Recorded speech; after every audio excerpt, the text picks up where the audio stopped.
जल्दी जल्दी सब क्रमों को लेके चलें नंदोत्सव तक। बंधुओं, श्रीमद् भागवत की कथा में चौथे दिन कृष्ण जन्म क्यों होता है, पहले दिन ही क्यों नहीं होता? बहुत सावधानी से सुनिएगा। जैसे जब तक अधिकारी नहीं बना जाए तब तक अगली क्लास में नहीं भेजा जाता ना। जब लग जाए कि हाँ इस कक्षा की पढ़ाई पूरी समझ आ गई है तो फिर उसकी परीक्षा पास होती है, फिर अगली कक्षा में आप जाते हो।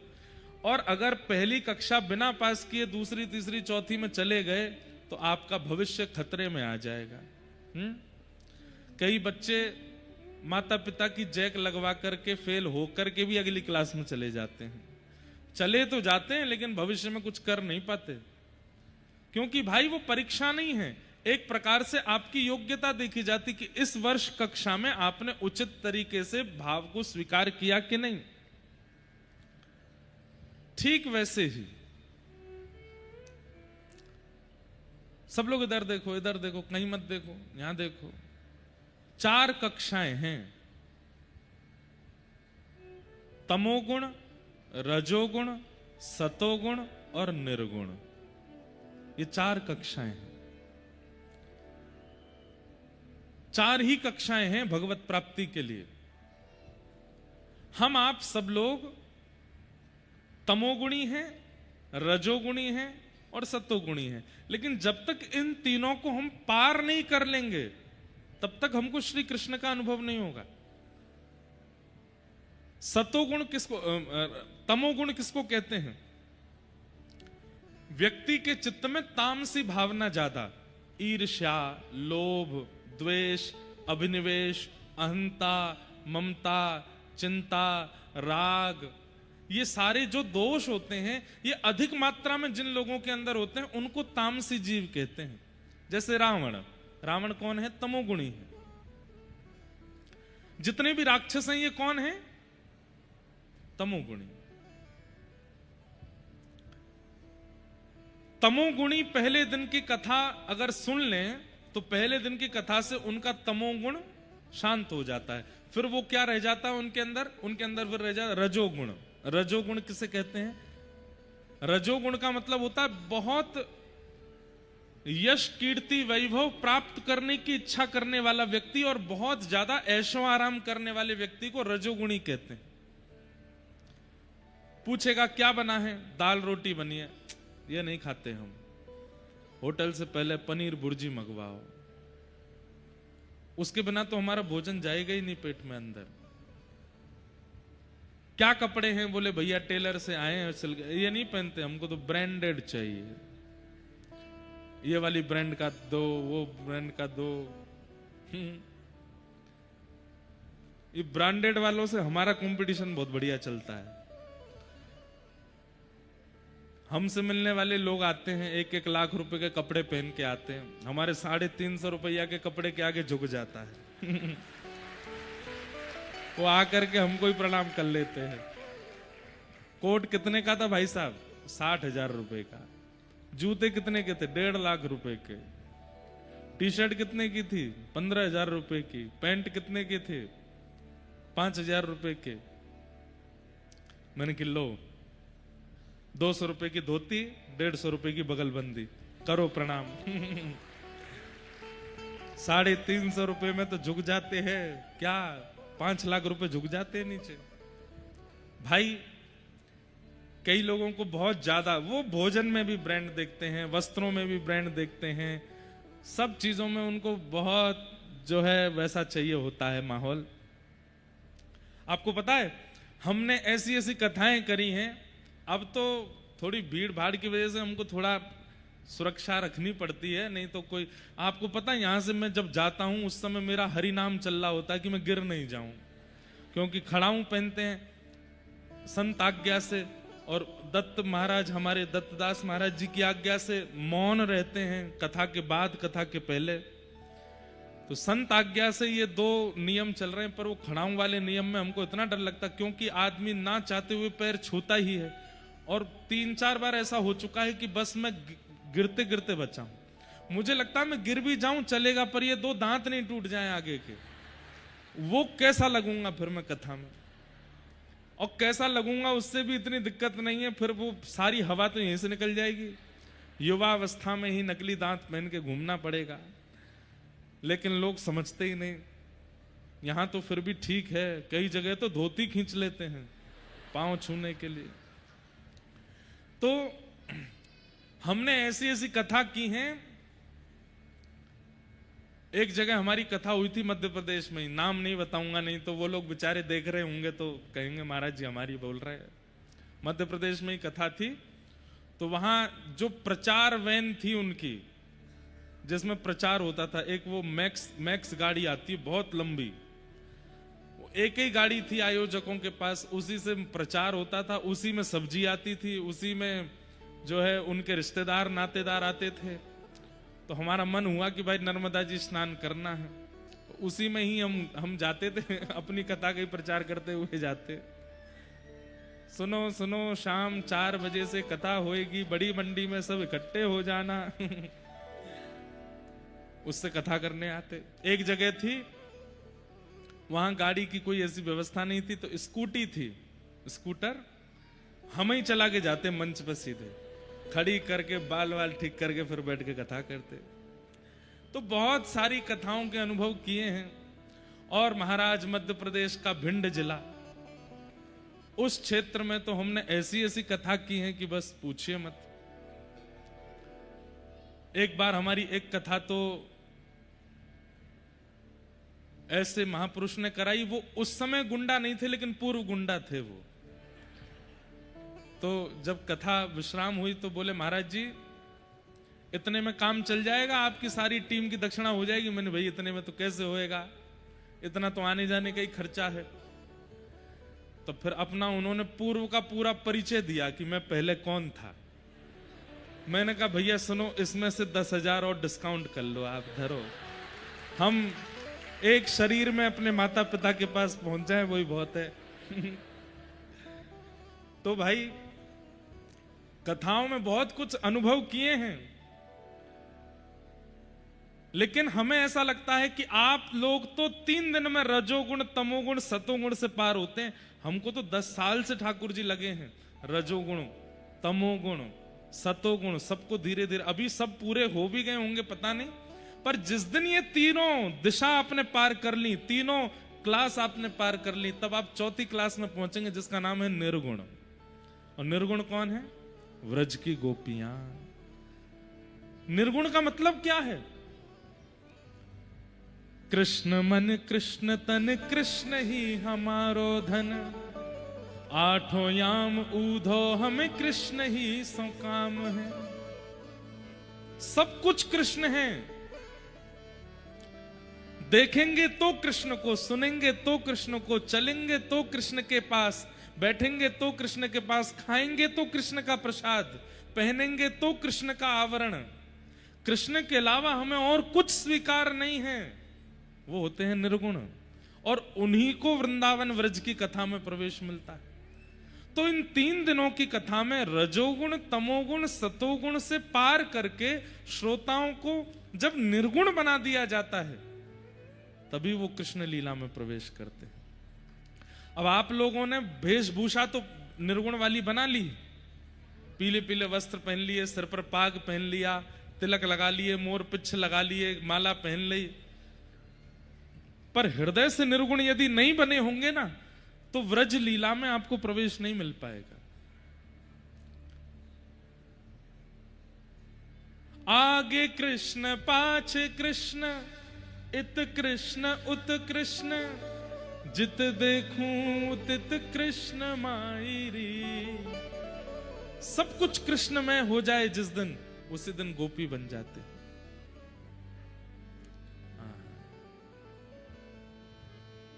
मीराबाई गाती हैं, माई मेरे श्याम लाग्यो संग डोले, माई मेरे श्याम लाग्यो संग डोले। मीराबाई को सारे रजवाड़े समझाते हैं, राजकन्याएं समझाती हैं, अरे मीरा तू राजकुल में जन्मी है, राजाओं जैसी वेशभूषा पहनाकर, ऐसे मणिमाणिक पहनाकर, और ये क्या कृष्ण कृष्ण कहती जोगन बनी घूमती है। अरे कृष्ण मंदिर में जब जाती है तब कृष्ण कृष्ण गाया कर। तू तो सभा में भी कृष्ण गाती है, भोजनालय में भी कृष्ण गाती है, रसोई में भी कृष्ण गाती है, कक्ष में भी कृष्ण गाती है। अरे कहीं किसी के ब्याह में जाते हैं वहां भी कृष्ण गाती है, किसी के मातम में जाते हैं वहां भी कृष्ण गाती है। मीराबाई कहती है इसमें मेरा दोष नहीं है, आप लोगों को केवल मंदिर में दिखते हैं पर मुझे तो सब जगह दिखते हैं। जित जाऊं उत ठाड़ो ही पावे, जित जाऊं उत ठाड़ो ही पावे। और माँ अब मीराबाई अपनी स्थिति समझा रही है, लेकिन माँ सोचती है पागल हो गई है। मीराबाई कह रही है मैं जहां जाती हूं, कल हम लोग एक ब्याह में गए थे माँ, आपको वहां दुल्हा दुल्हन दिख रहे थे पर मुझे तो दुल्हा के पीछे श्याम सुंदर दिख रहे थे। जित जाऊं उत ठाड़ो ही पावे, जित जाऊं उत ठाड़ो ही पावे। माँ बोली अच्छा तुझे सब जगह दिखता है? बोले हाँ। तू वो सामने आ जाता है तो तू मुंह फेर लिया कर, तू मत देखा कर उसकी ओर।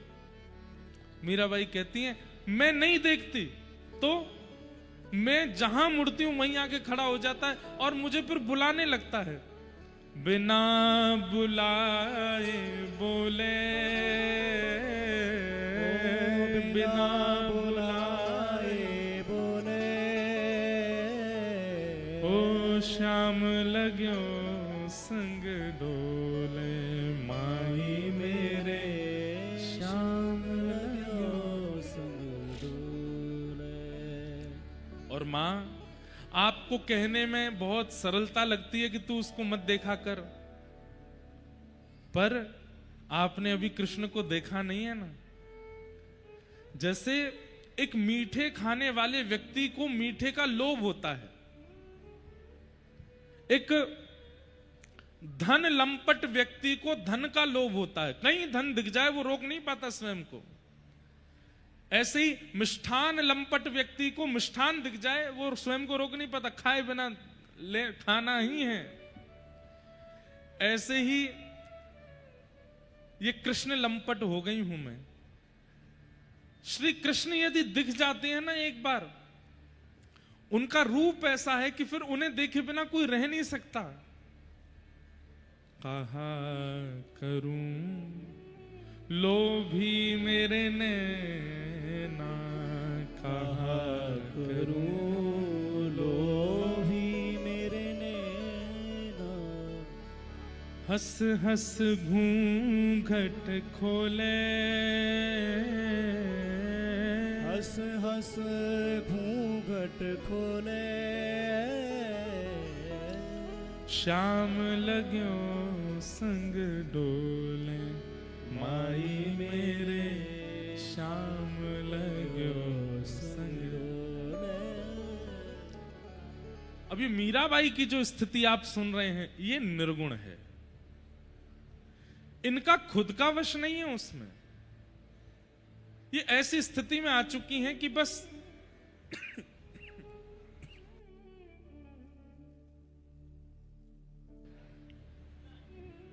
ये ठाकुर जी को नहीं बचती हैं, ठाकुर जी इनको बचते। और इसी कारण से भागवत की कथा में चौथे दिन कृष्ण जन्म होता है कि प्रथम दिन की कथा से तमोगुण, द्वितीय दिन की कथा से सतोगुण, तृतीय दिन की कथा से रजोगुण, ये तीनों श्रोताओं के समाप्त हों और वे निर्गुण बने, तब कृष्ण उत्सव होगा। लेकिन हमें एक बात कहने में कोई लज्जा नहीं होती है, हजारों लोग कथा सुनते हैं पर निर्गुण सब नहीं बन पाते। निर्गुण हजारों में 5 की गिनती के अंदर के लोग ही बन पाते हैं, 5 से ज्यादा लोग निर्गुण नहीं बन पाते। और उन 5 की पहचान क्या है? जो निर्गुण बन गए होंगे उनकी पहचान क्या है? सबसे पहली पहचान, वो किसी कोने में बैठे होंगे, उनको कोई पहचान नहीं पाया होगा, सबसे पहली पहचान। दूसरी पहचान, यहां कथा प्रारंभ होती है और वहां उनके अश्रु प्रारंभ होते हैं। नेत्रों से वो प्रवाह रोक नहीं पाते। तीसरा उनका लक्षण, शरीर में प्रेम लक्षण प्रकट होने लगते हैं। कंपायमान होना, कंठ अवरुद्ध हो जाना, अपनी बातें पूरी ना कर पाना, चरण धरना कहीं, जाना कहीं, इस प्रकार की उनकी स्थिति हो जाती है। हमारी भाषा में, हम जो पढ़े लिखे लोग हैं, हमारी भाषा में उसको पागल कहते हैं। क्या कहते हैं? हम लोग पागल कहते हैं, वो लेकिन पागल नहीं है, हम ही पागल हैं। वो पागल नहीं, वो तो ठाकुर जी के द्वारा स्वीकार किया जा चुका है। ऐसी निर्गुणता जब जीवन में आती है तब गाने का अधिकार मिलता है, नंद घर आनंद भयो, जय कन्हैया लाल की। पर कक्षा तो कक्षा है, विद्यार्थी को समझ में नहीं भी आया होगा विषय, तो भी अध्यापक तो आगे पढ़ाएगा ना।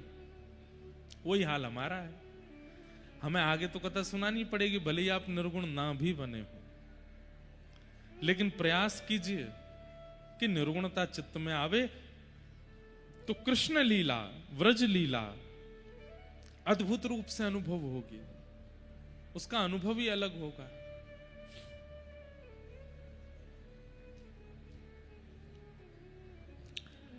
कल हमने कथा में परीक्षित जी को 7 दिन में श्राप लगा, यहां तक का प्रसंग सुना। श्री सुखदेव जी महाराज पधारे और सुखदेव जी के चरणों में परीक्षित जी ने प्रार्थना करते हुए कहा कि हे भगवान, जिसके जीवन के केवल 7 दिन बचे हैं उसको अपनी मुक्ति के लिए क्या करना चाहिए, कृपा करके हमें बताओ। जिसके जीवन के बहुत अल्प समय शेष बचा हो उसको अपने जीवन के उद्धार के लिए क्या करना चाहिए।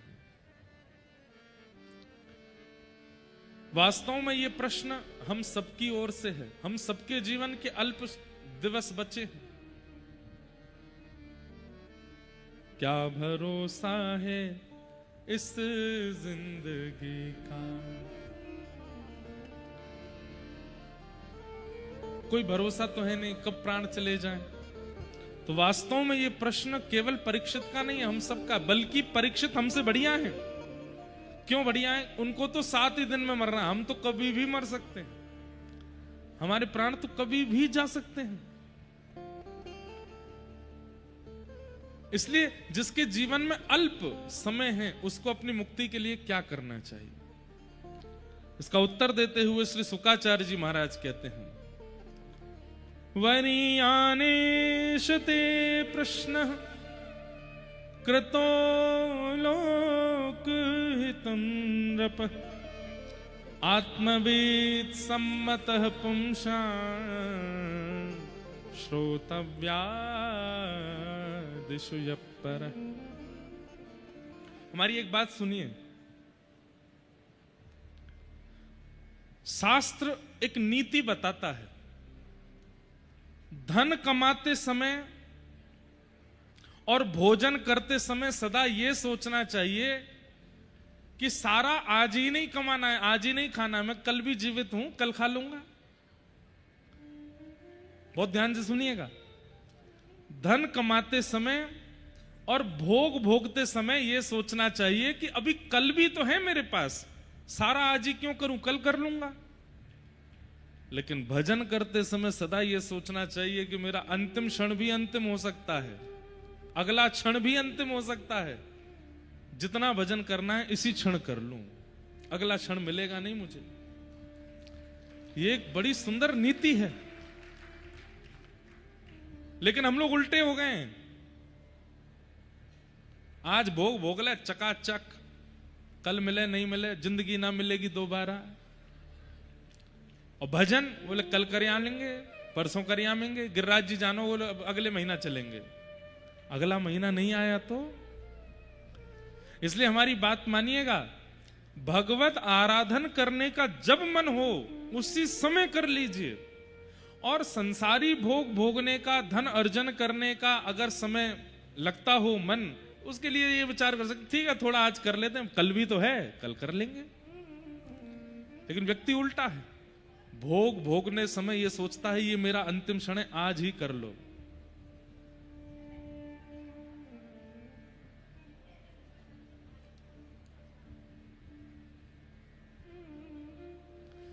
एक बहुत अच्छा गीत आया था, बहुत पुराना गीत, उस गीत के शब्दावली लगभग सबको याद होंगी, लेकिन उस गीत के प्रथम शब्द को मैं थोड़ा परिवर्तन कर दूं तो वो गीत और सुंदर हो जाएगा।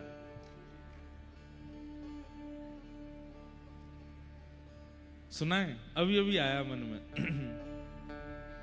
हरि नाम जप ले के फिर हंसी रात हो न हो,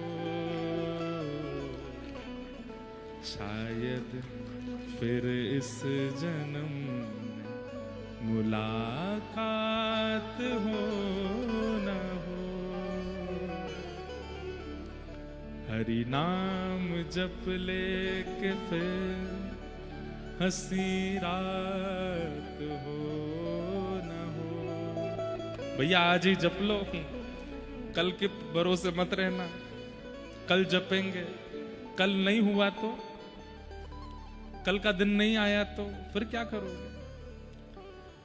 इसलिए अगर आप भक्ति पथिक हैं तो इस सूत्र को अपनाइए कि भोग भोगने का समय आया हो, बहुत अधिक मात्रा में धन अर्जन करने का समय आया हो, तो उसको कल पर टाला जा सकता है। लेकिन वृंदावन जाने की योजना बन रही हो, गिरिराज जी जाने की योजना बन रही हो, कथा सुनने की योजना बन रही हो, हरिनाम जपने की योजना बन रही हो, उस समय तो इतने घबरा जाइए, क्या अगला घंटा मेरा अंतिम हो सकता है, इसी घंटे करना है मुझे जो करना है।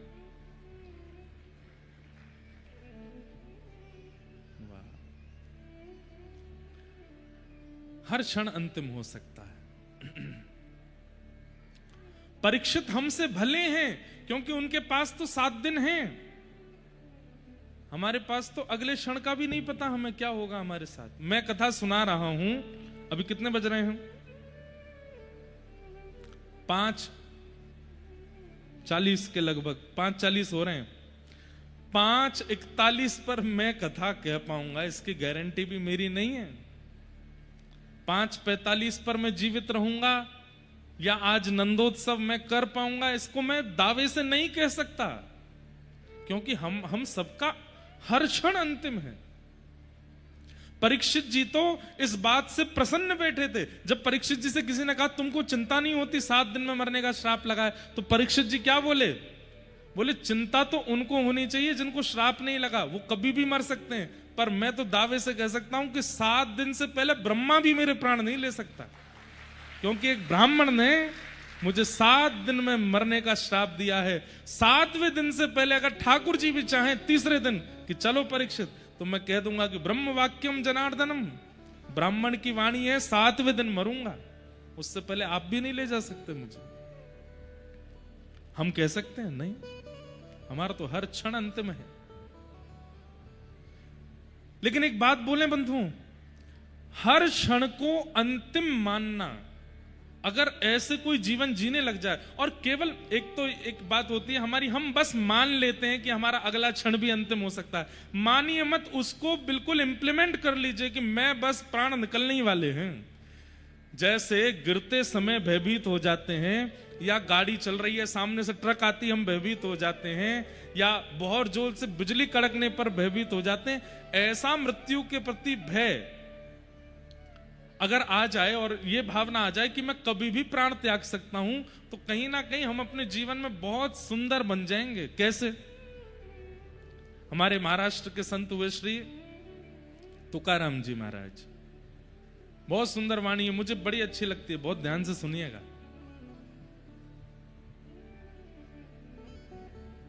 तुकाराम जी के पास एक बालक गया, एक युवा गया, और उस युवा ने जाकर के कहा, हे गुरुवर, मैं आपसे एक बात जानना चाहता हूं। बोले क्या? आपकी जो पत्नी है ना, वो बड़ी विपरीत स्वभाव वाली है, वो आपको डांट भी देती हैं, आपके ऊपर चिल्ला भी देती हैं। कभी कभी अभी 2-3 दिन पहले ही हमने एक घटना सुनी थी, वहां पे तुकाराम जी से वो बालक कहता है कि उन्होंने एक गन्ना भी मारा था आपको, जिसके 2 टुकड़े हो गए थे। तुकाराम जी बोले हाँ, अभी तक निशान भी है। आपकी इतनी विपरीत पत्नी है, फिर भी आप इतने प्रसन्न कैसे रहते हो? मैं आपसे केवल यह जानना चाहता हूं कि विपरीत परिस्थिति, विपरीत वातावरण, विपरीत परिवार, विपरीत पत्नी, विपरीत बच्चे, विपरीत मित्र, विपरीत माहौल जब हो जाता है तो उसमें प्रसन्न कैसे रहा जाता है? आप कैसे प्रसन्न रह लेते हो? आपको देख करके लगता है कि आपको जीवन में कोई चिंता है ही नहीं। क्यों? तो तुकाराम जी महाराज ने मन में सोचा कि मैं इसको ज्ञान उपदेश करूंगा तो इसके सिर के ऊपर से बात चली जाएगी, एक प्रैक्टिकल करा देता हूं। तो तुकाराम जी बोले, तू मेरी बात बाद में सोचना, मुझे तेरे बारे में एक नई बात पता चली है। तो वो बालक बोला, क्या? बोले, इधर आ।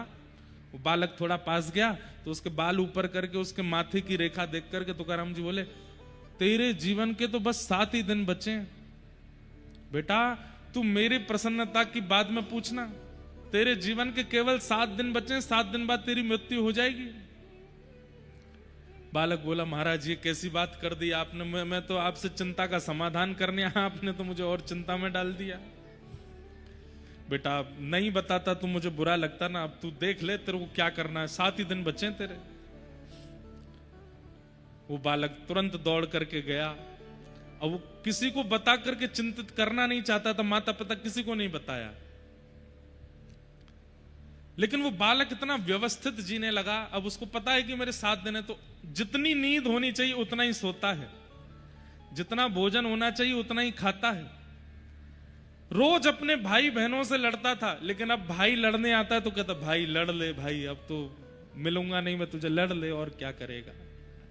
बहन कुछ बात पर नाराज हो जाती तो बोले, बहन मैं तुझसे क्षमा मांग लेता हूं, तू नाराज मत हो मुझसे, कल को मैं नहीं मिला तो फिर तू रोएगी।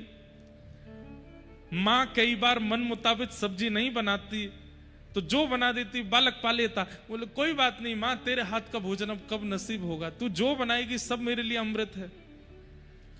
पिता किसी बात पर पीट देते, बोले, पिताजी आपकी ये पिटाई याद आएगी मुझको, मार लीजिए जितना चाहो। 7वां दिन जैसे ही आया, सुबह जल्दी जल्दी उठ गया, नदी में स्नान किया, मां को प्रणाम, पिता को प्रणाम, भाई को प्रणाम, बहन को प्रणाम, पूरे घर परिवार को प्रणाम करके सीधा तुकाराम जी के पास आके बैठ गया। बिल्कुल शुद्ध उसके जैसे। कई लोग जो हैं बहुत, जब व्यक्ति बहुत ज्यादा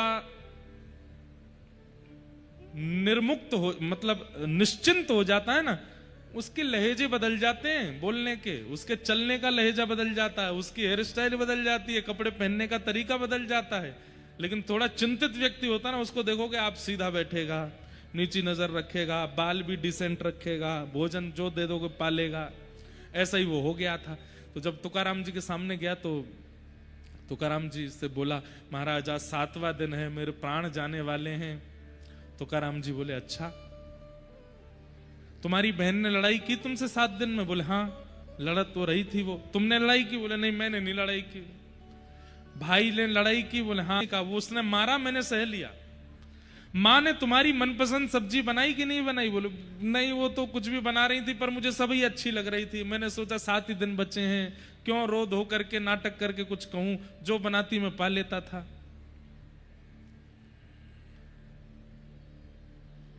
पिता ने तुमको मारा? बोले, हाँ मारा, पर इस बार पिता की पिटाई में मुझे दर्द नहीं हुआ, बल्कि ये लगा कि 7 दिन बाद कौन मारेगा मुझे। तुकाराम जी बोले, यही मेरे जीवन का सूत्र है। मैं हर दिन ये विचार करता हूं कि पत्नी मेरी विपरीत है, इसकी विपरीत स्वभाव से दुखी होकर के मैं क्यों अपना पूरा दिन खराब करूं। क्या पता रात्रि को प्राण चले गए तो। रात्रि में बच्चे विपरीत व्यवहार करते हैं तो मैं उस पर भी चिंतित नहीं होता, मन में सोचता हूं कि क्यों अपना चिंतन बिगाड़ूं इनसे लड़ करके, कल मेरा अंतिम दिन हुआ तो। मैं हर दिन को अपना अंतिम मानता हूं और जीवन में आने वाली हर परिस्थिति को, चाहे अच्छी हो चाहे बुरी हो, सबको हंस करके स्वीकार करता हूं। क्या पता कौन सा समय अंतिम हो। बालक चरणों में गिर गया, बोले, जय हो। इसीलिए आप तुकाराम जी हैं, क्योंकि आप मेरे प्रश्न का उत्तर सीधे सीधे ना दे करके मुझे समझा करके देना चाह रहे हैं। तुकाराम जी बोले, बस यही मेरे जीवन का सूत्र है, हर क्षण को मैं अंतिम मानता हूं, इसलिए उस क्षण को लड़के झगड़ के परेशान होके चिंता करके व्यर्थ नहीं करता। जय जय राम कृष्ण हरि, जय जय राम कृष्ण। हर क्षण अपने हरि को याद करता हूं, राम कृष्ण को याद करता हूं।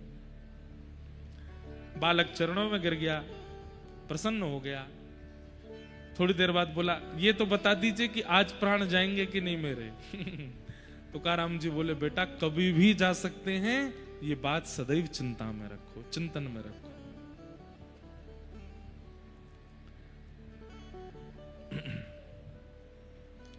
कोई भी क्षण अंतिम हो सकता है, इसलिए अपने हर क्षण को हरि को प्रदान करो, हर क्षण को ठाकुर जी के चरणों में अर्पित कर दो। सुखदेव जी महाराज परीक्षित को समझाते हैं, बोले परीक्षित, वरीयानेशते प्रश्न क्रतो लोक हितम रप आत्मविद सम्मतः पुंसाम श्रोतव्यादिषु यप्परः। परीक्षित, तुमने जो प्रश्न किया है उसके प्रति मेरी एक ही भावना है। क्या भावना है? वरीयानेशते प्रश्न कृतो लोक हितम नृप। तुमने जो ये प्रश्न किया है, अगर ये लोक हित के लिए है, सामाजिक हित के लिए है, तो ये प्रश्न अच्छा है। लेकिन ये प्रश्न अगर तुम्हारे अपने लिए है तो ये प्रश्न उचित नहीं है। बंधुओं, एक बात बोले, मुक्ति के उपाय वो व्यक्ति पूछे जो कभी वृंदावन नहीं गया, जो कभी गोवर्धन नहीं गया, जो कभी व्रजमंडल नहीं गया, जो कभी जगन्नाथपुरी नहीं गया, जो कभी द्वारिका नहीं गया, जो कभी बद्रीनाथ नहीं गया। वो व्यक्ति अगर अपनी मुक्ति का उपाय पूछे तो उसको उपाय बताया जा सकता है। लेकिन जिसका संबंध वृंदावन से है, जिसका संबंध गोवर्धन से है, 84 कोस व्रजमंडल से है, वो अगर पूछे कि मेरी मुक्ति का उपाय क्या है, तो ये प्रश्न उसके लिए उचित नहीं है। क्यों? वृंदावन को भजने वाले मुक्ति की कामना नहीं करते। क्यों? वृंदावन को भजने वाले वृंदावन की कामना करते हैं। हमें मुक्ति नहीं चाहिए। बोले क्या चाहिए? बोले अगलो जन्म हमको वृंदावन में ही दे दो। हमारे व्रज में गाते हैं, एहो विधिना तो पे अचरा पसार मांगू, एहो विधिना तो पे अचरा पसार मांगू। सब लोग गाओ, एहो विधिना तो पे अचरा पसार मांगू, एहो विधिना तो पे अचरा पसार मांगू। जन्म जन्म दीजो याही ब्रज बसे वो, जन्म जन्म दीजो याही ब्रज बसे वो। हाँ, जन्म जन्म दीजो याही ब्रज बसे वो, जन्म जन्म दीजो याही ब्रज। जिन्हें व्रज की कामना हो वही गाइएगा, जिन्हें व्रज की कोई कामना नहीं है वो नहीं गाइएगा। जिन्हें मुक्ति ही चाहिए, जिन्हें वैकुंठ ही चाहिए, वो लोग तो सुन लीजिए, पर जिन्हें वास्तव में वृंदावन चाहिए वो तो गाइए। एहो विधिना तो पे अचरा पसार मांगू, एहो विधिना तो पे अचरा पसार मांगू। जन्म जन्म दीजो याही ब्रस बसे वो, जन्म जन्म दीजो याही ब्रज बसे वो। हे अहीर की जाति समीप नंद घर, अहीर की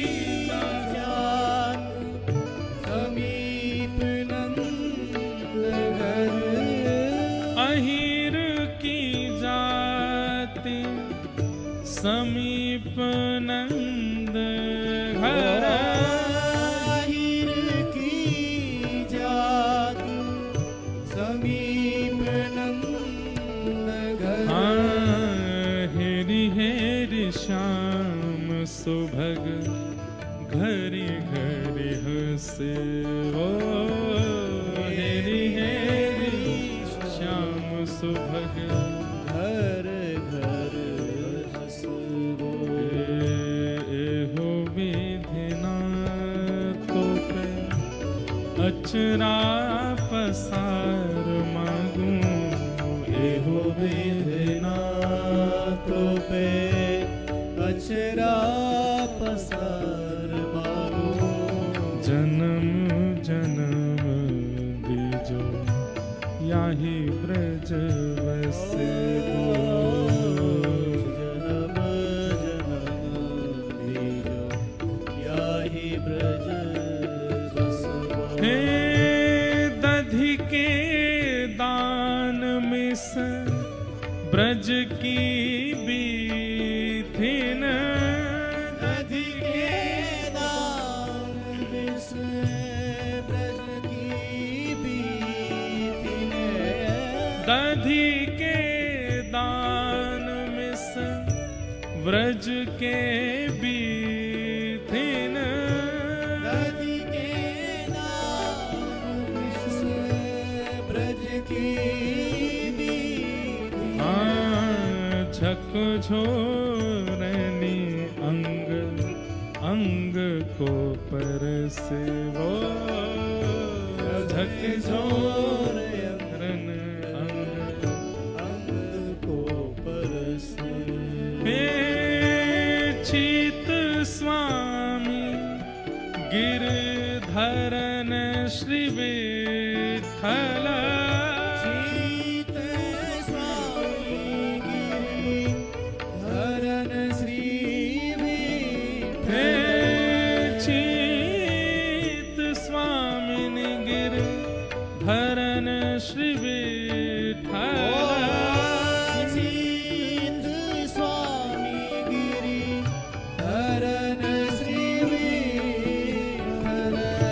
शरद रेन रस रास को बिलस वो शरद रेन रस रास को ओ एहो विधिना तो पे अचरा पसार मांगूं एहो विधिना तो पे अचरा पसार मांगो। जन्म जन्म दीजो याही ब्रज बसे गो। जन्म जन्म बीजो याही ब्रज। हरि हम कब होंगे ब्रजवासी। हरि हम कब होंगे ब्रजवासी। हरि हम कब होंगे ब्रजवासी। हरि हम कब होंगे ब्रजवासी। और ठाकुर नंद किशोर हम हमारे ठाकुर नंद किशोर हमारे। ठाकुर नंद किशोर हमारे। ठाकुर नंद किशोर हमारे। और ठकुरानी राधा सी हरि हम कब होंगे। ब्रजवासी। हरि हम कब होंगे ब्रजवासी। हरि हम कब होंगे ब्रजवासी। ओ कब मिली है वह सखी सहेली। कब मिले हैं वह सखी सहेली।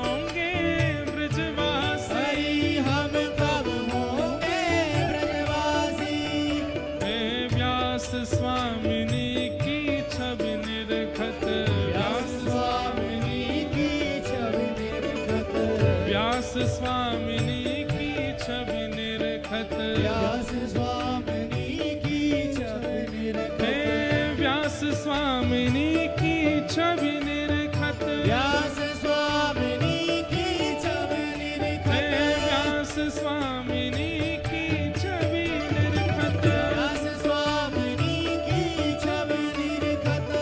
इतनी आस व्यास की पूजवहु, इतनी आस व्यास की पूजन श्री वृंदा विपिन विलासी, हरि हम कब होंगे ब्रजवासी, हरि हम कब होंगे ब्रजवासी, हरि हम कब होंगे ब्रजवासी, हरि हम कब होंगे ब्रजवासी, हरि हम कब होंगे ब्रजवासी, हरि हम कब होंगे ब्रजवासी, हरि हम कब होंगे ब्रजवासी। वंशी वट की शीतल छैया, वंशी वट की शीतल छैया, वंशी वट की शीतल छैया, वंशी वट की शीतल छैया, और सुभग नदी यमुना सी, हरि हम कब होंगे ब्रजवासी, हरि हम कब होंगे ब्रजवासी, हरि हम कब होंगे ब्रजवासी। और जाकी वैभव करत लालसा, जाकी जाकी वैभव करत लालसा। कितने सुंदर शब्द हैं, कितने सुंदर शब्द हैं। जिस वैभव की लालसा पूरी दुनिया करता है, वो आपके घरों में रखा वैभव ये लालसा करता है कि हमें जाके कोई वृंदावन में खर्च कर दे। जाकी वैभव करे लालसा, जाकी वैभव करे लालसा। आपको बताएं, मान लीजिए कि आप वृंदावन गए और 500 की गड्डी में से कुछ नोट निकाल ले गए, तो जो बची हुई गड्डी के नोट है वो रोते हैं, इसने बीच में से क्यों निकाला, ऊपर से हमको क्यों नहीं निकाला। ये बीच वाले कितने भाग्यशाली, वृंदावन में जाके खर्च हो जाएंगे, वो हम यहीं रह जाएंगे खरगोन में। आहा जाकी वैभव करे लालसा, जाकी वैभव करे लालसा, जाकी वैभव करे लालसा, जाकी वैभव करे लालसा। करवीत कमलासी, हरि हम कब होंगे, ब्रजवासी, हरि हम कब होंगे ब्रजवासी, हरि हम कब होंगे ब्रजवासी। ठाकुर नंद किशोर हमारे, ठाकुर नंद। किशोर हमारे। आज कथा हम 7, 7:30, 8 बजे पूरी नहीं करेंगे, इसलिए गाते रहो। आज तो कथा चलेगी आनंद से। आज लाला को जन्मोत्सव है, व्यवहारो है। भुजा उठा के कहो, आहा ठाकुर नंद किशोर हमारे, ठाकुर नंद किशोर हमारे। ठाकुर राधा रमण हमारे, ठाकुर राधा रमण हमारे। ठाकुर राधा वल्लभ हमारे, ठाकुर राधा वल्लभ हमारे। और ठकुरानी राधा सी, हरि हम कब होंगे ब्रजवासी, हरि हम कब होंगे ब्रजवासी, हरि हम कब होंगे ब्रजवासी, हरि हम कब होंगे ब्रजवासी, हरि हम कब होंगे ब्रजवासी। इतनी आस व्यास की पूजवहु, इतनी आस। व्यास की ये आपके मध्य प्रदेश के ही हैं हरिराम व्यास जी, जिनके शब्द हैं। मध्य प्रदेश में ओरछा में आप विराजमान हुए श्री हरिराम व्यास जी, और आपके ठाकुर जी भी मध्य प्रदेश में विराजते हैं। पन्ना के श्री जुगल किशोर, बोल जुगल किशोर लाल, वही गा रहे हैं। इतनी आस व्यास की पूजवहु, इतनी आस, व्यास की पूजवहु, हाँ इतनी आस व्यास की पूजवहु। इतनी आस व्यास की होते हो वृंदा विपिन विलासी, हरि हम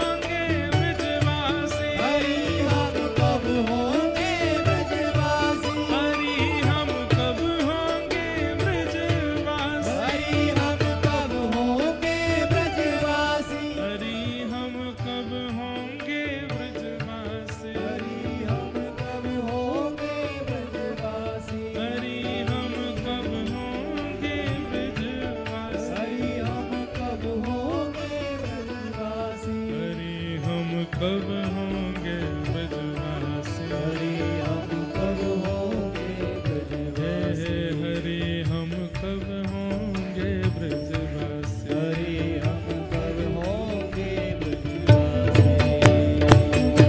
तो मुक्ति की याचना कौन करते हैं? वास्तव में जो बंधन में है वो मुक्त की कामना करते हैं ना। जो बालक बंधा होगा वही तो कहेगा मां खोल दो, पर जो एक बार वृंदावन को है गयो, ब्रजमंडल को है गयो, वो तो मुक्त है ही गयो है। अब मुक्त हो गए, अब क्या कामना है? वास्तव में जो मुक्त नहीं है उन्हें वृंदावन नहीं मिलता, जो मुक्त हो गए उन्हीं को वृंदावन मिलता है। तो वैसे तो सिद्धांत यह है कि मुक्ति की कामना सब पूरी दुनिया करती है, पर ब्रज को भजवे वारे, ठाकुर जी को भजवे वारे, वृंदावन को भजवे वारे वो मुक्ति की कामना ना करें, वो तो वृंदावन की कामना करें। आप कहोगे महाराज जी आप हमसे बुलवा रहे हो, हम कब होंगे ब्रजवासी, ये तो समझ में आता है, पर आप तो ब्रजवासी हो, आप क्यों बोल रहे हो? इस बार तो हो गए, अगली बार के लिए प्रार्थना कर रहे हैं कि हर बार ब्रज में ही बने। मोरहू बनाओ तो बनाओ श्री वृंदावन को, नाच नाच कुहक कुहक आप को रिझाऊंगो। बंदर हूँ बनाओ तो बनाओ श्री वृंदावन को, कूद कूद डारन पे भोर को जगाऊंगो। इसलिए मुक्ति की कामना आज तक करते थे आप लोग, आज से अपनी कामनाएं बदल दीजिए। अब हमें मुक्ति नहीं चाहिए, हे श्याम सुंदर, हे ठाकुर जी हमें ब्रजवासी बनाए दो, अगली बार हमें ब्रजमंडल में भेज दियो, हमारो जन्म ब्रज में है जाए, ब्रज की कोई गोपी बन जाए, ब्रज के कोई ग्वाला बन जाए, और गोपी ग्वाला बनवे की हमारी सामर्थ्य नहीं हो तो बंदर ही बनाए दियो, लेकिन बनियो ब्रज में। और हमारे किसी कारण से, हमारे किसी कर्म के प्रभाव से हमको कोई और कीट पतंगा भी बनना हो तो वो भी ब्रज में ही बना देना, चींटियों बनानी हो तो ब्रज में ही बना दियो, वृक्ष बनाना, 84 लाख योनियों में भेजना अगर हमको भेज दीजिएगा, लेकिन भेजना ब्रज में और कहीं। ऐसे हमारे व्रज की कामना जिनको है वो लोग तो खुश हो गए होंगे, जिनको नहीं है वो सुन लो, क्या बुराई है। परीक्षित जी महाराज सुखदेव जी को समझाते हैं, सुखदेव मुक्ति की कामना मत करो, भक्ति की कामना करो। मुक्ति का मतलब है मृत्यु के पश्चात भगवान का दर्शन, और भक्ति का मतलब है जीते जी भगवान का दर्शन। तुम तो भक्ति की याचना करो। श्रीमद् भागवत मुक्ति प्रदान करती है, पर मुक्ति से पूर्व भक्ति प्रदान करती है। कथा सुनने वाले मुक्त हो ही जाते हैं, पर कथा सुनने वाले जीवित अवस्था में भगवत दर्शन कर लेते हैं। यह कथा का सिद्धांत है। हम जितने भी भक्तों के चरित्र सुनते हैं, किसी भी भक्त ने मृत्यु के पश्चात भगवान को देखा हो और फिर उसका चरित्र लिखा गया हो? नहीं, जीवित अवस्था में मीराबाई, सूरदास, कृष्णदास, कुम्मन दास, छीत स्वामी, सबने अपनी जीवित अवस्था में दर्शन किया। हमें भी वही इच्छा है, और इसी इच्छा से कथा सुनो।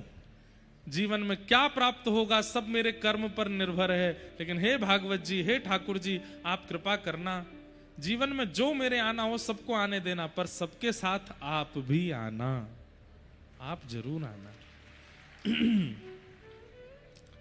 परीक्षित जी ने शुकाचार्य जी की बात मान करके चरणों में प्रणाम करते हुए कहा, भगवान अब मुझे मुक्ति की कामना नहीं, अब मुझे भक्ति चाहिए। मेरे जीवन के 7 दिन बचे हैं, कृपा करके मुझे भक्ति का मार्ग बताइए। और तब सृष्टि प्रसंग सुनाते हैं, और इसी सृष्टि प्रसंग को सुनाते हुए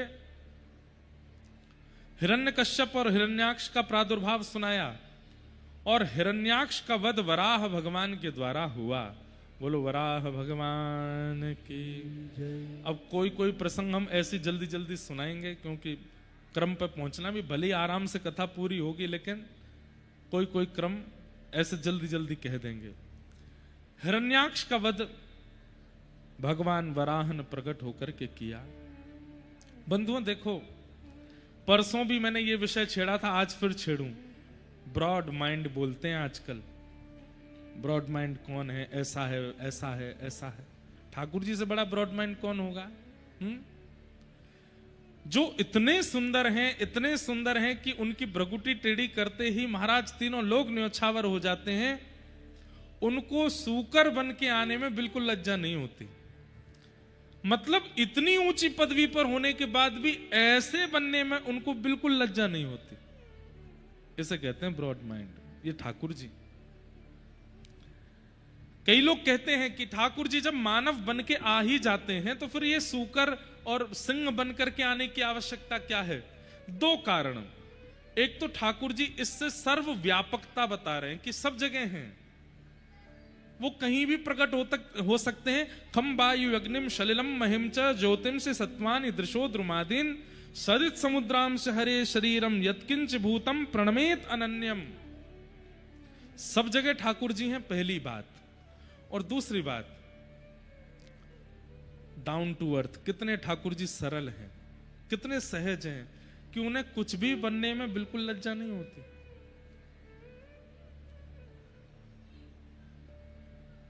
हमें कोई माता कभी अपने बेटे पे गुस्सा होकर के उसको जानवर बोल दे, गधा बोल दे, तो बेटा कितना गुस्सा हो जाता है, आपने मुझे कैसे बोल दिया। हम तो इतना ही बोल सकते हैं, माताएं तो और भी कुछ भी बोल देती हैं। गुस्से में तो बोल ही दे। एक बात सुनो बच्चों जितने बैठे हो, जिन बच्चों ने कभी माता पिता की डांट नहीं खाई, जिन बच्चों ने कभी माता पिता का हाथ से कुछ पाया नहीं, समझ लेना वो बच्चा जीवन में बहुत बड़ी उपलब्धि से वंचित हो गया। और ये बात भी हम नहीं कह रहे हैं। क्रोधापि देवेन वरेण तुल्यम। श्रेष्ठ जनों का, बड़े जनों का क्रोध वरदान के समान होता है। इसलिए माता पिता आपके कभी कभी थोड़े बहुत आपको हाथ दिखा देते हैं, चिल्लाते हैं, थोड़ा बहुत कुछ कह देते हैं तो अच्छी बात। जिनके माता पिता कुछ नहीं कहते तो बच्चों की जिम्मेवारी है ऐसा कुछ करो कि वो कहें, ऐसा कुछ करो। कभी महाराज माताजी भोजन बना रही हूं, बच्चों को ऐसा कुछ करना चाहिए कि भीतर से सीधा जो है चिमटा उछलता हुआ आवे। जिन बच्चों ने ये सहन किया है वो ही बड़े होकर के कुछ दिव्य बन पाते।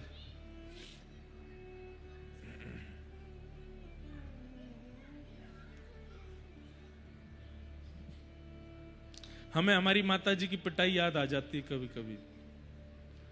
जैसे लोग बाग कभी कभी नृत्य होता है ना, अभी माताजी देख रही होंगी तो कहेंगी बता मेरी सबरी बात बता दे कथा में।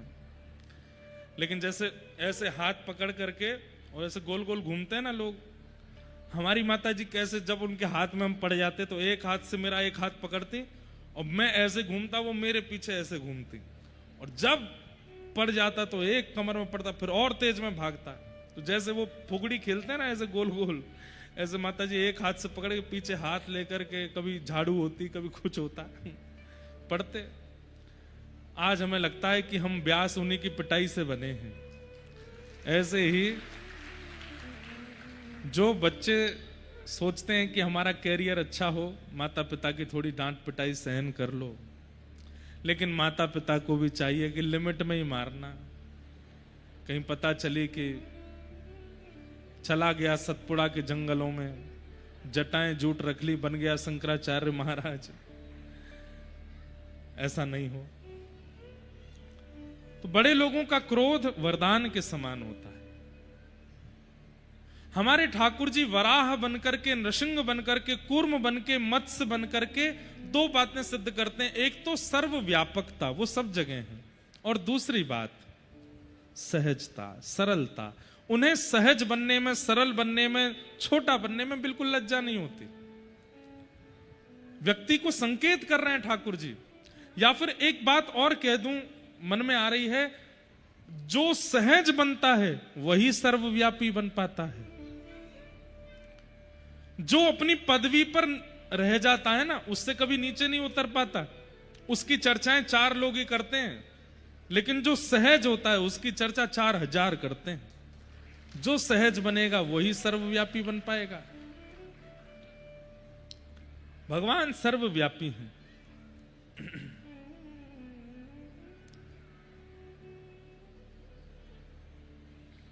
वराह बनकर के हिरण्याक्ष का वध किया। हिरण्यकश्यप ने इसी समय संकल्प ले लिया कि मैं हरि को नहीं छोड़ूंगा। इन्होंने मेरे भाई को मारा और मैं बदला लेने के लिए निश्चित ही कोई ना कोई प्रयत्न करूंगा। इस प्रकार भगवान के द्वारा यहां पर हिरण्याक्ष का वध हुआ। क्यों हुआ? क्योंकि हिरण्याक्ष पृथ्वी का हरण करके ले गया था गर्भोदक महासागर में। वहां से पृथ्वी को पुनः स्थापित किया और पृथ्वी पर प्रथम मानव के रूप में स्वयंभू मनु का आगमन हुआ।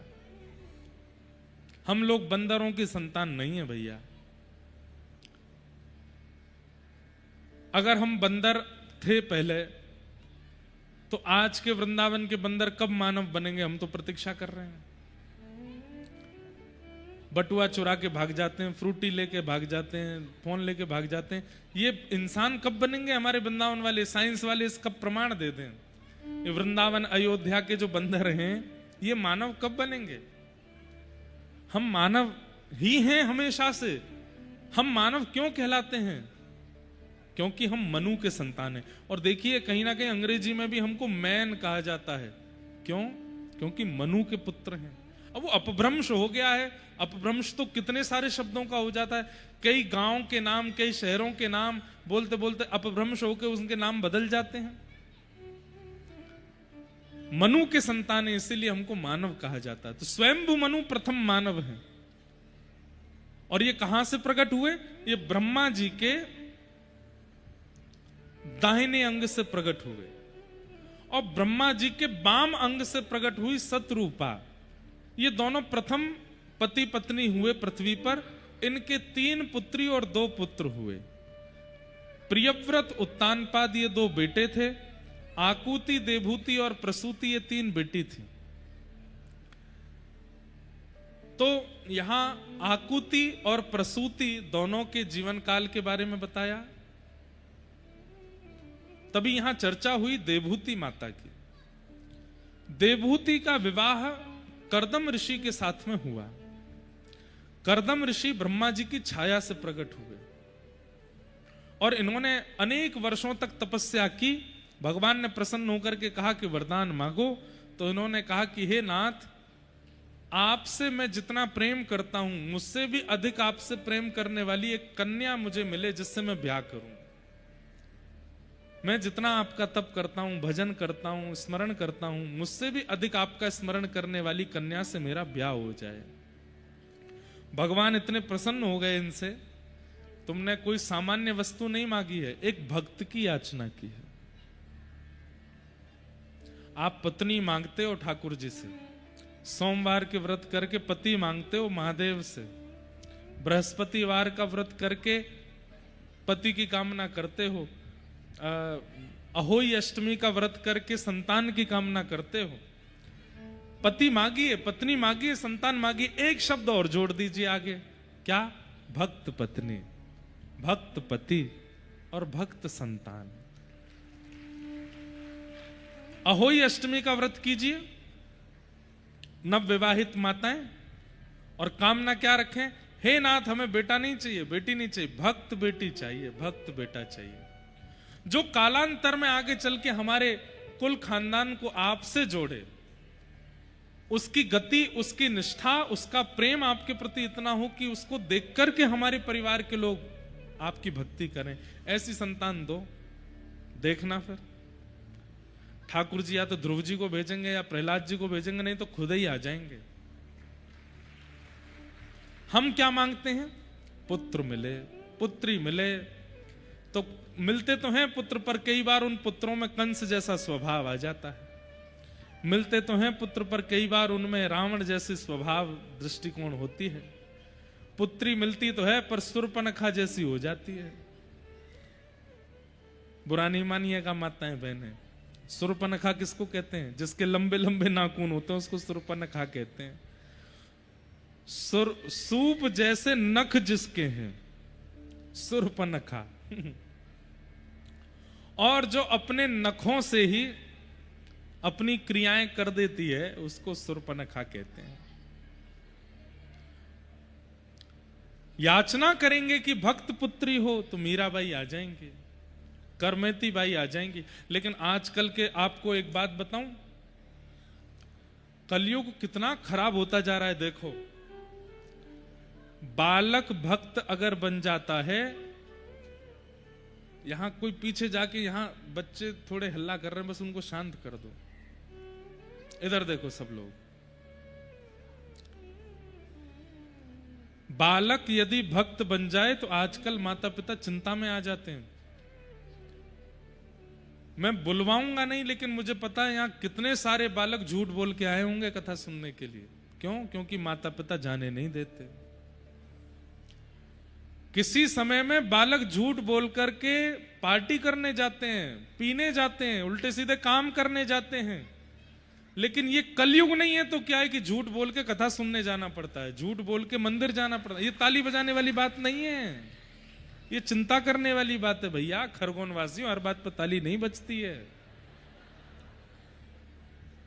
ये चिंता वाली बात है।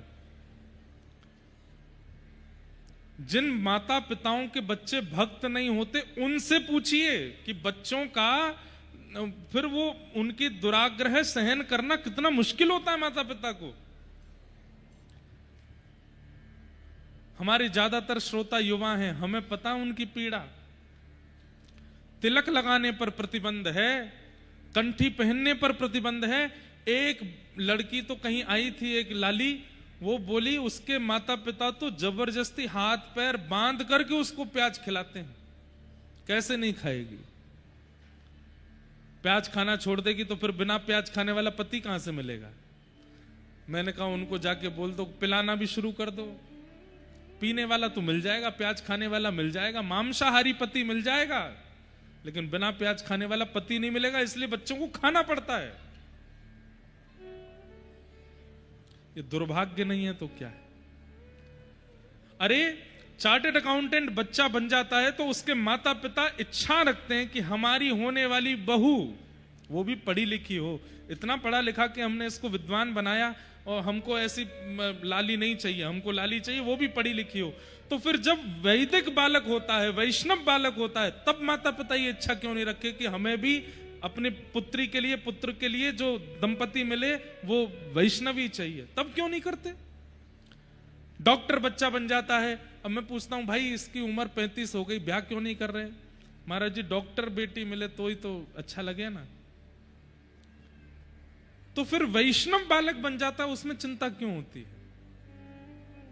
हमारी आपसे हाथ जोड़ के प्रार्थना, कम से कम खरगोन वाले और जो भी लोग इस कथा को लाइव देख रहे हैं, आपके घर में अगर तिलक धारण करने वाला, बिना प्याज लहसुन का प्रसाद पाने वाला, ठाकुर जी का नाम स्मरण करने वाला, कथा सुनने वाला बालक है ना, ठाकुर जी को धन्यवाद कहा करो, क्योंकि ठाकुर जी ने ही अपना अंश भेजा है। आपके पूरे परिवार का कल्याण वो बालक करेगा। और ये बात मैं नहीं कह रहा हूं, नृसिंह भगवान कहते हैं भागवत में, जब प्रहलाद जी महाराज नृसिंह भगवान से कहते हैं कि हे प्रभु, मेरे पिता भले ही राक्षस थे लेकिन आप इनको सदगति देना, तो नृसिंह भगवान कहते हैं कि तुम कैसी बात कर रहे हो प्रहलाद?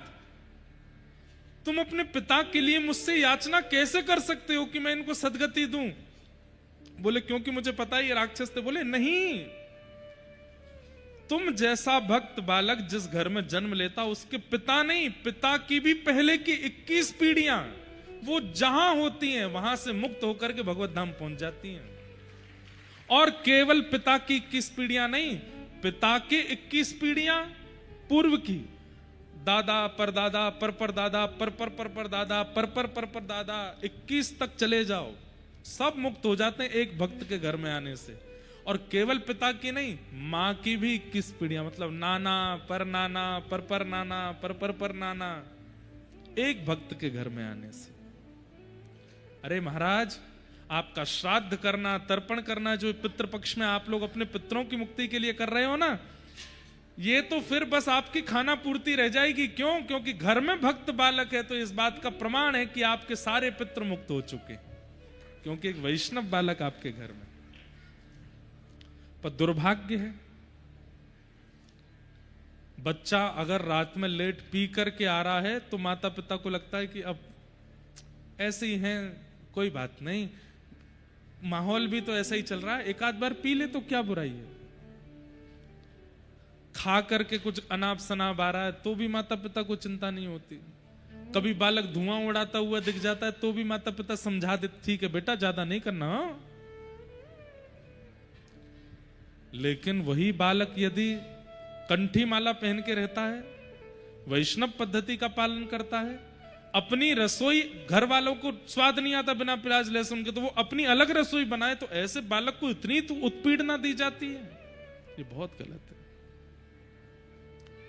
आप लोग भी कभी मत कीजिएगा, और आपके संबंध में या आपकी जानकारी में कहीं आपको ऐसी खबर मिले, उनके भी हाथ पैर जोड़िएगा, भैया ऐसे बालकों को, वैष्णव जो बन गए उनको इस प्रकार रोको टोको मत, नहीं तो इतना बड़ा अपराध लगेगा कि 21 पीढ़ियों में जो तर भी गए होंगे ना, उनको वैकुंठ से धक्का और दे दिया जाएगा, बोले जाओ तुम्हारे वंश में एक भक्त बालक का अपमान किया जा रहा है। इसलिए भक्त बालकों के प्रति भक्त वैष्णवता यदि बालकों में आगे, और भक्त बालकों को भी चाहिए कहीं इस बात को आप लोग आड़ मत बना लेना। माता पिता कुछ भी कहें, देखो देखो महाराज जी हमारे पक्ष ले रहे थे, आपको ऐसा भी नहीं करना है कि जबरदस्ती तिलक लगा के घूमो कि चलो हमारे पाम धो, महाराज जी बोल रहे थे। लेकिन अगर वास्तव में एक वैष्णव बालक घर में है तो यह आपका सौभाग्य है।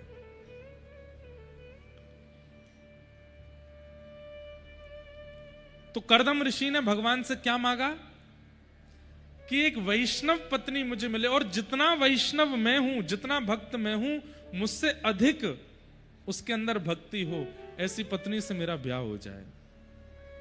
भगवान इतने प्रसन्न हो गए, बोले वाह तुमने ऐसी वस्तु मांगी है, मैं प्रसन्न होकर के तुम्हें आज्ञा देता हूं, वरदान देता हूं, आज से ठीक 3 दिन बाद पृथ्वी के प्रथम मानव स्वयंभू मनु की पुत्री देवहूति, उससे तुम्हारा विवाह होगा, क्योंकि वो तुमसे भी ज्यादा भक्त है मेरी। लेकिन एक वरदान मैं अपनी ओर से तुम्हें प्रदान करना चाहता हूं।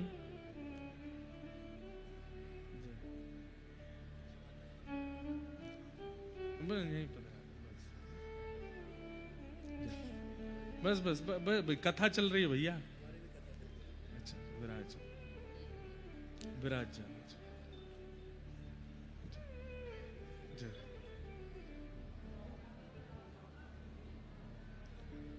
बोलो वृंदावन बिहारी लाल की। विराजो विराजो, पंडित जी महाराज विराज जाए। क्या बता रहा था मैं?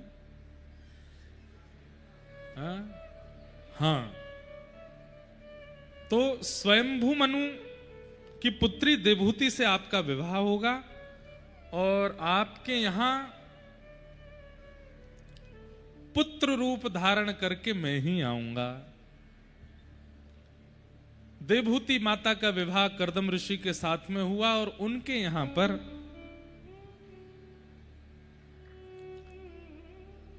भगवान कपिल बन करके आए। कपिल भगवान ने आकर के देवहूति माता को सुंदर ज्ञान उपदेश प्रदान किया, उसी को सांख्य शास्त्र कहते हैं। इस प्रकार देवहूति कपिल देव का संवाद श्रीमद् भागवत जी में खूब विस्तार से सुनाया गया। तत्पश्चात भगवान के परम भागवत भक्त श्री ध्रुव जी महाराज की कथा आई, जो कि अपने 5 वर्ष की आयु में ही वन में चले गए और वन में जाकर के भगवान को प्राप्त कर लिया। 5 वर्ष की आयु में, और केवल 5 महीने की तपस्या से भगवत प्राप्ति कर ली। इसका तात्पर्य क्या है? बंधुओं, आप लोगों ने एक चीज अनुभव की होगी कि कई लोगों को उपलब्धि बहुत जल्दी प्राप्त हो जाती है, और कई लोगों का पूरा जीवन निकल जाता है फिर भी उपलब्धि नहीं मिल पाती। ऐसे ही कई लोगों को बहुत बाल अवस्था में ही भगवत अनुभव होने लग जाते हैं, और कई लोग 80 के हो जाते हैं तब भी उनको ठीक से ठाकुर जी का नाम जब भी नहीं आ पाता। इसके पीछे कारण क्या है? सब लोग इधर देखिए। मैं आज कथा कर रहा हूं, ये मेरे इस जन्म का प्रारब्ध नहीं है। पूर्व के कितने जन्मों की तपस्या या कितने जन्मों का नियम व्रत अनुष्ठान रहा होगा, कितने जन्मों में संतों की कृपा रही होगी कि तब इस जन्म में हम 18 वर्ष की आयु में कथा करने लग गए थे। ताली नहीं बजाओ, सुनो बात को। ये एक जन्म का फल नहीं हो सकता, और ना ही मुझे इस बात पर अभिमान करना चाहिए कि मैंने इतनी कम अवस्था में प्रारंभ हमारे पूज्य पिताजी महाराज ने तो 14 वर्ष की अवस्था में कथा शुरू कर दी थी। आज हमारे पूज्य पिताजी महाराज को लगभग 53 वर्ष होने को आए हैं कथा करते हुए। कथा करते हुए 53 वर्ष होने वाले हैं। यहां कितनों की तो उम्र नहीं होगी इतनी, वो तब से कथा कर रहे हैं। और भारत के ऐसे भागवत के वक्ता हैं जिन्होंने अपने जीवन में सबसे ज्यादा कथाएं की हैं।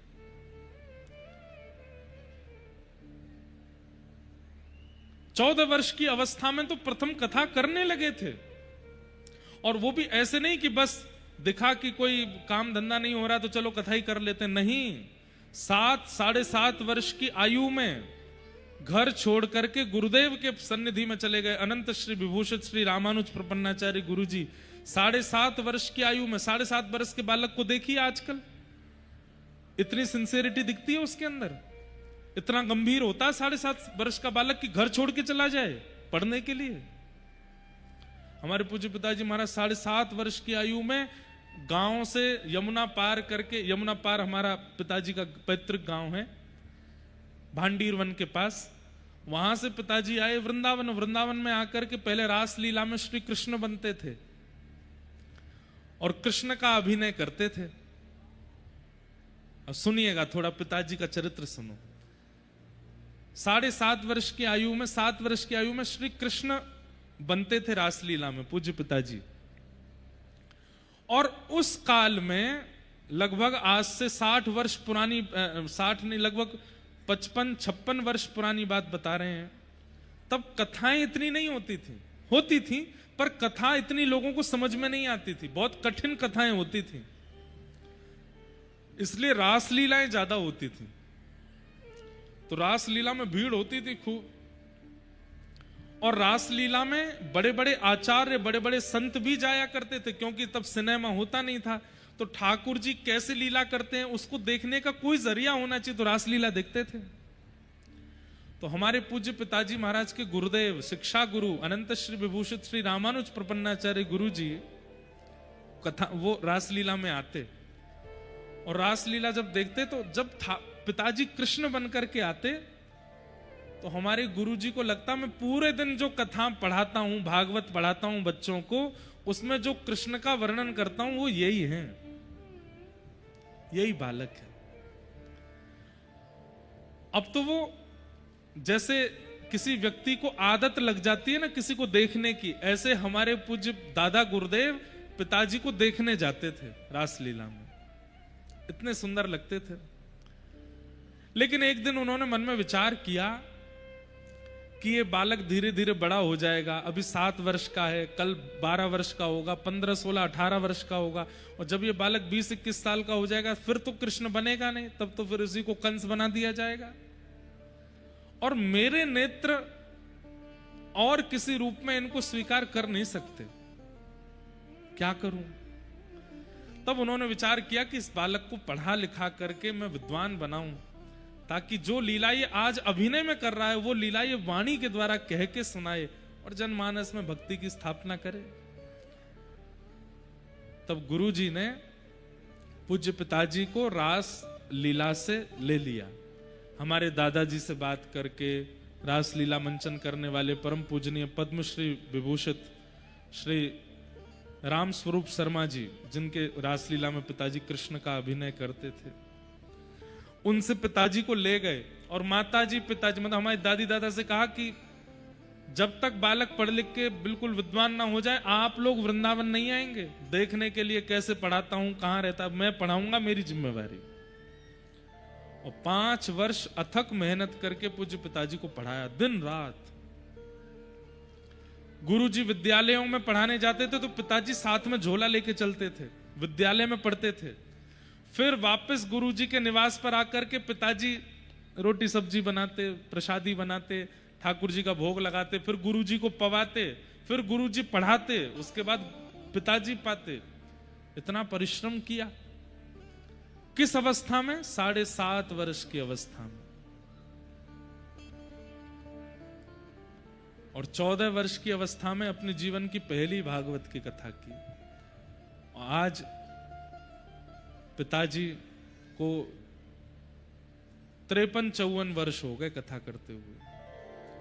उनकी कथा से युवा अभी भी सुनते हैं, पर पुराने लोगों ने बहुत कथाएं सुनी होंगी। पूज्य पिताजी महाराज की, पूज्य गुरुदेव भगवान की बहुत कथाएं सुनी होंगी। मैं ये बात कह रहा हूं कि इतनी कम अवस्था में उन्हें वो प्राप्त कैसे हो गया। यहां लोग जीवन निकाल देते हैं तब भी नहीं प्राप्त हो पाता। वो एक जन्म का नहीं होता, अनेक जन्म का होता है।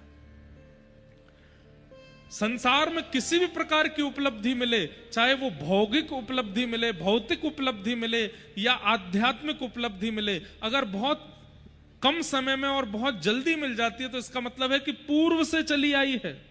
अनेक जन्म लगे हैं ये प्राप्त करने में।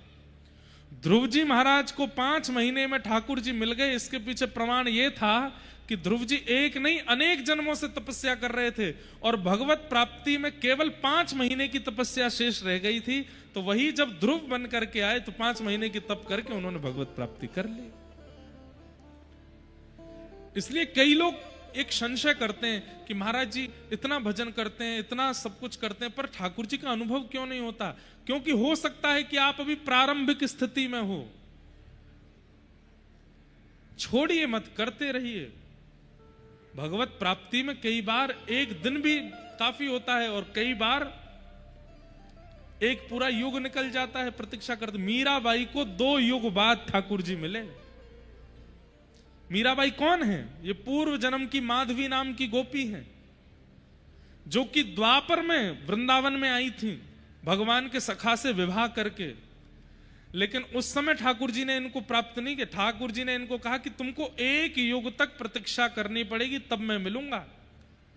और 1 युग बाद भाई 1 साल की प्रतीक्षा समझ में आती है, 2 साल की प्रतीक्षा समझ में आती है, 10 साल की प्रतीक्षा भी समझ में आती है। 1 युग की प्रतीक्षा कौन करवाता है? 1 युग मतलब समझ रहे हैं? 4,32,000 वर्ष इतनी प्रतीक्षा की मीराबाई ने, माधवी ने। तब वही कलयुग में मीरा बन करके आई और फिर उनको ठाकुर जी मिले। ऐसे ही नहीं मिल जाते हैं ठाकुर जी, प्रतीक्षा करनी पड़ती है, इन्वेस्टमेंट करना पड़ता है, समय, बुद्धि, मन सब कुछ देना पड़ता है, तब ठाकुर जी प्राप्त होते हैं। ध्रुव जी को 5 महीने में मिल गए। जैसे ही ध्रुव जी को 5 महीने में मिले तो हजार वर्षों से तपस्या कर रहे संत महात्मा सब कमंडल लेकर के तपस्या छोड़ छोड़ के जाने लगे। नारद जी ने पूछा आप लोग कहां जा रहे हैं? तो सब बोले भगवान स्वार्थी हैं, ध्रुव को 5 महीने में मिल गए क्योंकि राजा का बेटा है, और हम यहां 1000 साल से लगे, हमको अभी तक नहीं मिले।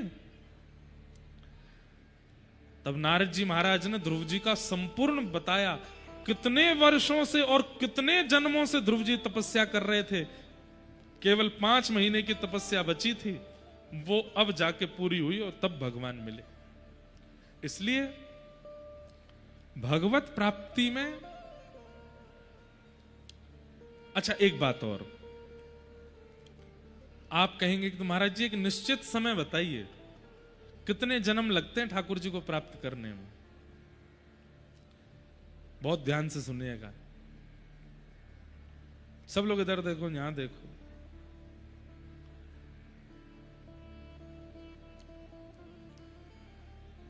दो भक्त हिमालय पर जाके भजन कर रहे थे। नारद जी ने जाके ठाकुर जी से कहा कि ठाकुर जी 2 भक्त आपका भजन कर रहे हैं, दोनों को आप कब दर्शन दोगे?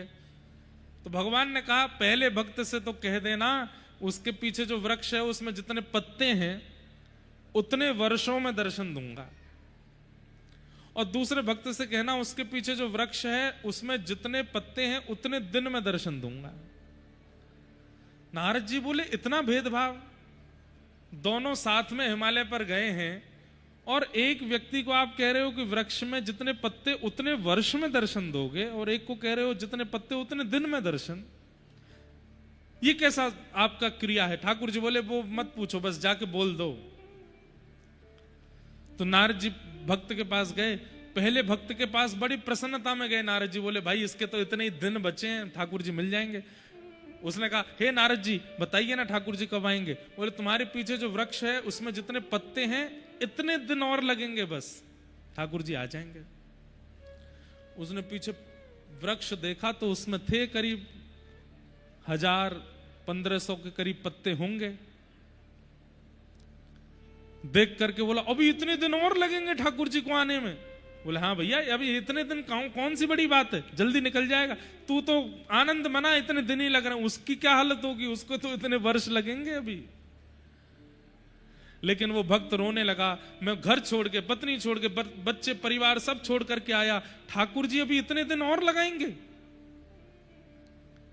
नारद जी बोले रो मत भैया, आ जाएंगे ठाकुर जी बस। अरे नहीं नहीं ठाकुर जी इतने दिन और लगाएंगे, अभी मेरा मन तो बड़ा खिन्न हो गया। नारद जी बोले दूसरा भक्त तो मर ही जाएगा सुन के, इतने पत्ते जितने हैं उतने साल लगेंगे।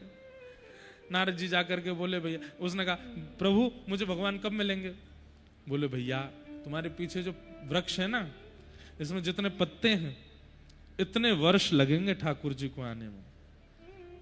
उसने जैसे ही सुना इतने वर्ष में ठाकुर जी मिलेंगे, वो सुनते ही नाचने लगा और नृत्य करते करते करते इतना आनंदित होगा, भाव विह्वल हो गया, नेत्रों से अश्रुपात होने लगे। तुरंत ठाकुर जी प्रकट हो गए, प्रकट होकर उसको दर्शन दे दिए।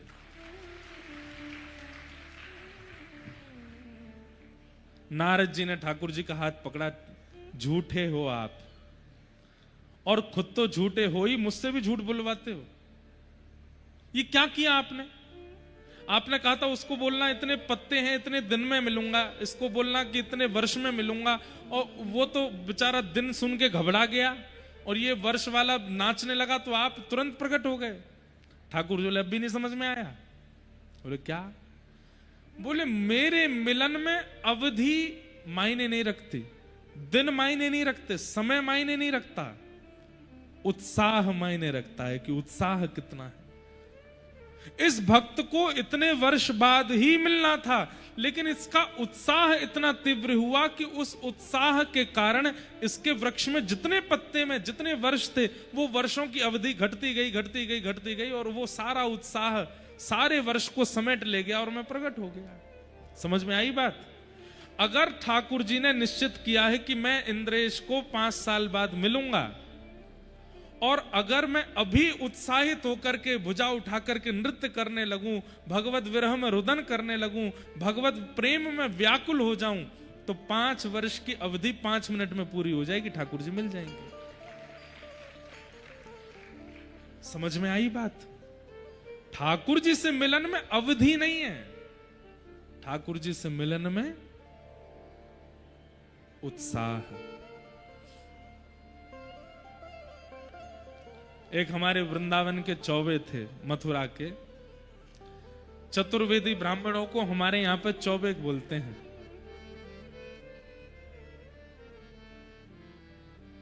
हमारे यहां एक प्रसिद्ध भोग पाते हैं कुछ ब्रजवासी जन, जिसको बोलते हैं भांग, लेकिन उसको भांग नहीं बोलते स्पष्ट, हमारे यहां उसको बोलते हैं दाऊ जी को प्रसाद है। कहा है? दाऊ दादा को प्रसाद है। दाऊ दयाल बिरज के राजा, भांग पीवे तो यहां पे आजा। तो दाऊ दादा का प्रसाद हमारे मथुरा के चतुर्वेदी खूब पाते हैं।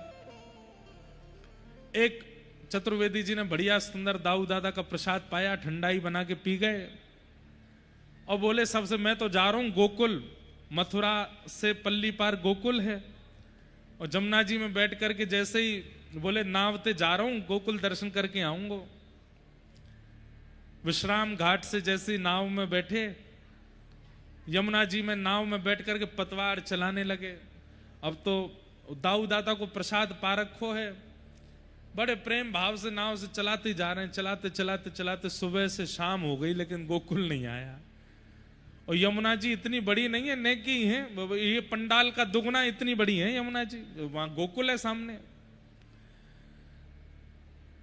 चलाते चलाते शाम से आधी रात हो गई, लेकिन गोकुल नहीं आया। आधी रात से फिर सवेरे दिन हो गया, लेकिन अब भी गोकुल नहीं आया। चलती जा रही है नाव, तो जो चतुर्वेदी ब्राह्मण कल बैठ के साथ में बात कर रहे थे वो सब आ गए। चौरे पूरा दिना निकर गो तो अभी तक ना पहुंचो गोकुल, पूरी रात निकस गई। तो बोलो भैया पतो ना कल ते ही चला रहा हूं, अभी तक पहुंचो ही ना हूं। तब एक आकर के बोला, बोले पतवार तो चला रहा हूं, रस्सी तो खोली ना अभी तक, रस्सी तो वही बंधी भई है। ठीक वैसे ही भैया हम प्रयास तो खूब करते हैं, पतवार तो खूब चलाते हैं, खूब महाराज ओमकारेश्वर लो, महाकालेश्वर लो, नर्मदा जी लो, जगन्नाथपुरी लो, द्वारिका लो, लेकिन हृदय की एक रस्सी है वो अभी भी संसार की ममता में ही बंधी भई है। कितने प्रयास कर लो कैसे पहुंच जाओगे। दिन को आऊं तो कान्हा शर्म मोहे लागे, दिन को आऊं तो कान्हा शर्म मोहे लागे, रात को आऊं तो रात को आऊं तो कान्हा डर मोहे लागे, रात को आऊं तो कान्हा डर मोहे लागे, दिन को आऊं तो देख सारी नगरी बड़ी दूर नगरी, दिन को आऊं तो देख सारी नगरी बड़ी दूर नगरी, दूर नगरी बड़ी दूर नगरी, दूर नगरी बड़ी दूर नगरी, हाँ दूर नगरी बड़ी दूर नगरी, दूर नगरी बड़ी दूर गाइए। कैसे आऊं रे नंदलाला, कैसे आऊं मदन गोपाला, तेरी गोकुल नगरी बड़ी दूर नगरी, दूर नगरी बड़ी दूर नगरी, दूर नगरी बड़ी दूर नगरी। श्री राधा रमण लाल की।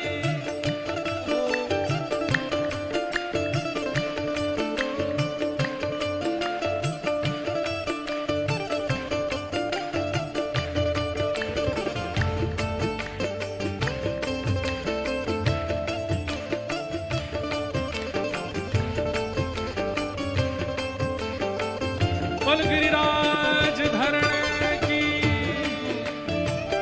आज नंदोत्सव है, पूरे उत्साह में बोलो बोल गोवर्धन नाथ की।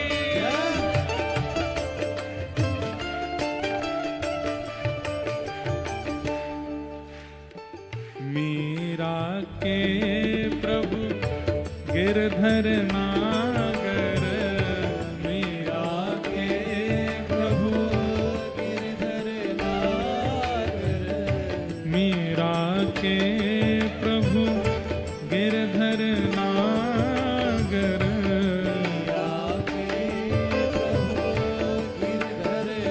हे प्रभु गिरधर नागर, हे प्रभु गिरधर नागर,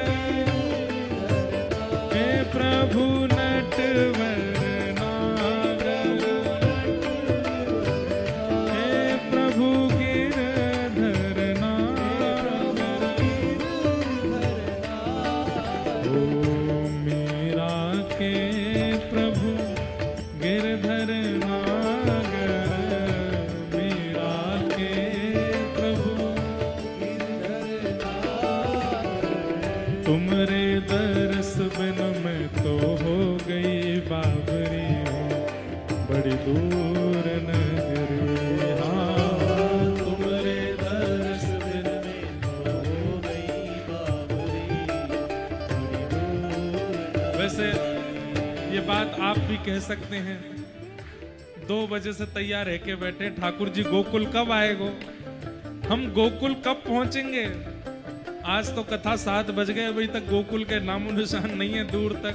आप भी भुजा उठा के कह सकते हैं, अरे दूर नगरी बड़ी दूर नगरी, दूर नगरी बड़ी दूर नगरी, हाँ दूर नगरी बड़ी दूर नगरी, दूर नगरी बड़ी दूर नगरी।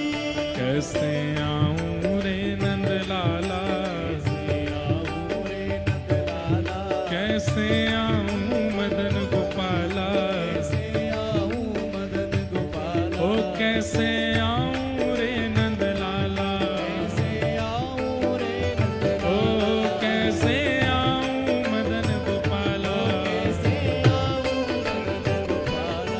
हो तेरी गोकुल नगरी बड़ी दूर नगरी, दूर नगरी बड़ी दूर नगरी, दूर नगरी बड़ी दूर नगरी। श्री राधा रमण लाल की जय हो।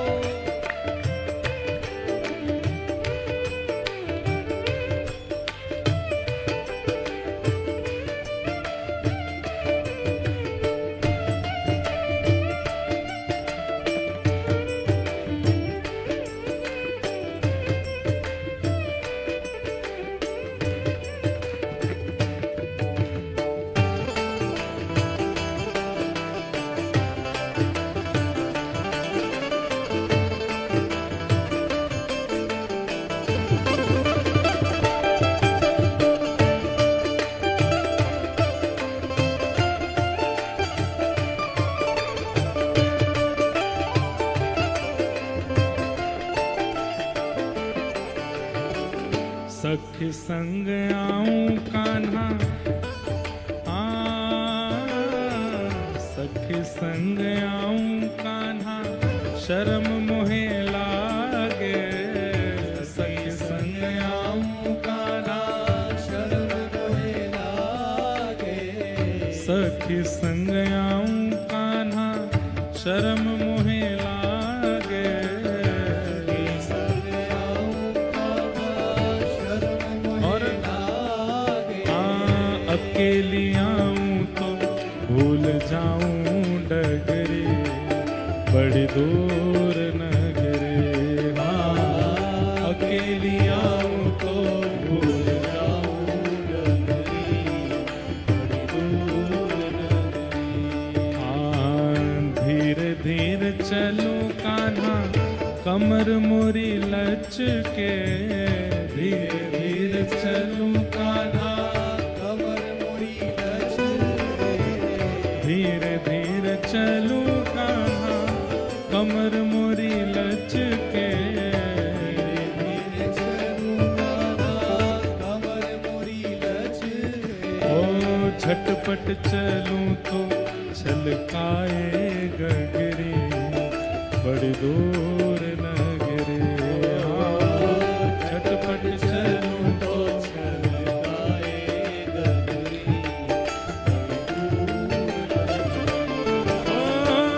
दूर नगरी बड़ी दूर नगरी, दूर नगरी बड़ी दूर नगरी, दूर नगरी बड़ी दूर नगरी, दूर नगरी बड़ी दूर नगरी। ओ कैसे आऊं रे नंदलाला, कैसे आऊं मदन गोपाला, ओ कैसे आऊं रे नंदलाला, ओ कैसे आऊं मदन गोपाला,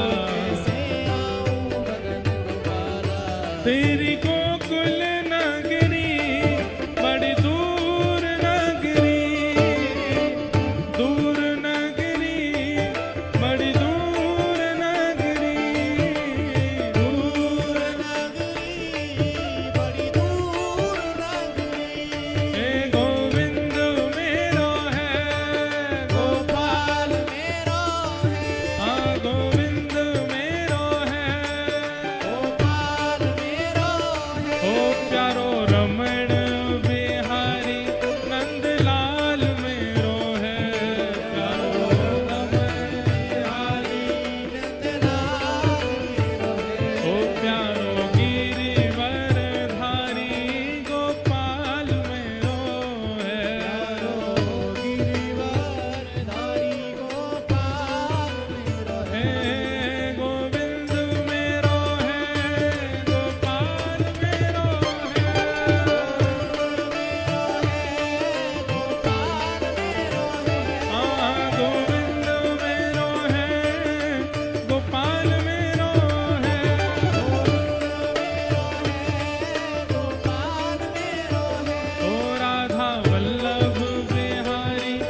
सुत प्यारी